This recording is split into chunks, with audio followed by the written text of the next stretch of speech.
Well, good evening. Just to wrap up of the City Council work session and the regular meeting for the City of Grand Rapids. The work session was a little interesting this afternoon in that we addressed some issues that have been talked about before, but we thought that we needed some further clarification. So Megan Christensen from VGR was in and talked about the overview of the Minnesota Nature Photo Contest and how you can use that and how it impacts the city. There's a calendar out. If you haven't seen it, it's Grand Rapids, the area attractions and events. It opens up and it's quite interesting. It has, area events just for 15 weeks here that's listed if you want to know what's going on in the city.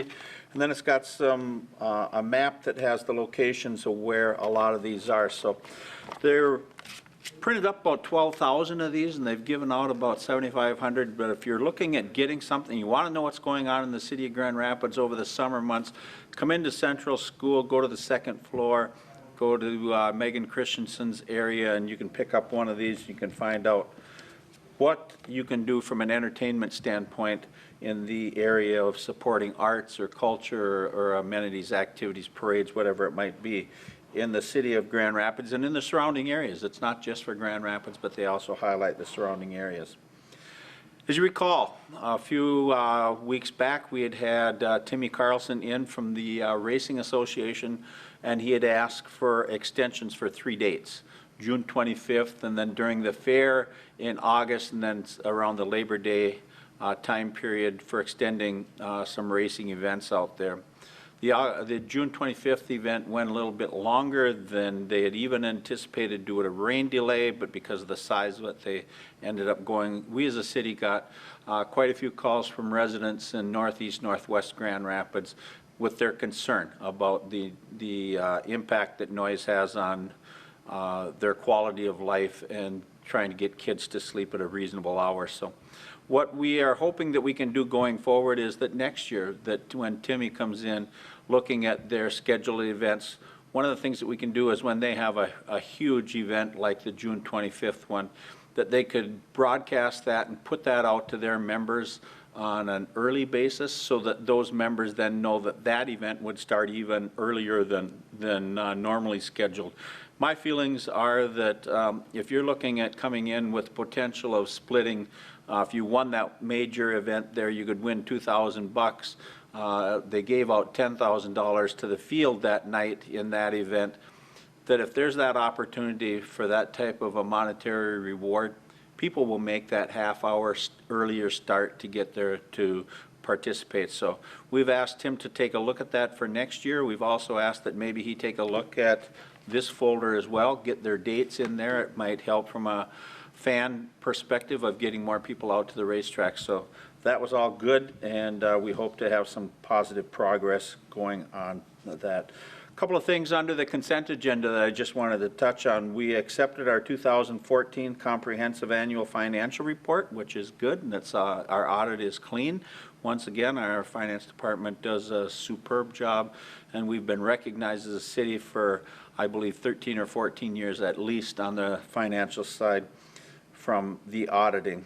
We had a grant request in for the foundation, Blandon Foundation, for some collaboration meetings to fund those meetings.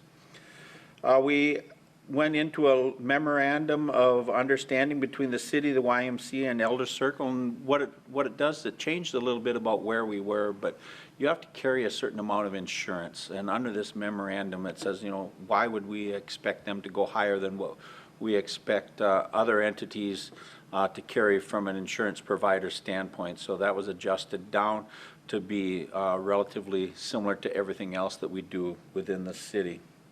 We also accepted a donation of 23 Leatherman Raptor medical tools and 20 tactical tourniquets from the Thousand Lakes SWAT team at a value of about $2,900. So once again, other areas are supporting the city of Grand Rapids, and that was a good thing. So going over, our department head this evening was from Julie Kennedy in engineering, and just a couple of the highlights there is we're working on gas expansion out in the Reamer de Shepherd and the Strader addition, Strader McGuire over by the fairgrounds, and the Stokey addition in southeast Grand Rapids. And the reason that we're looking at doing that is gas is so low from a price standpoint right now, that as a city, we think we need to find ways that we can make gas available to residents that would allow them to lower their heating costs over the course of a year.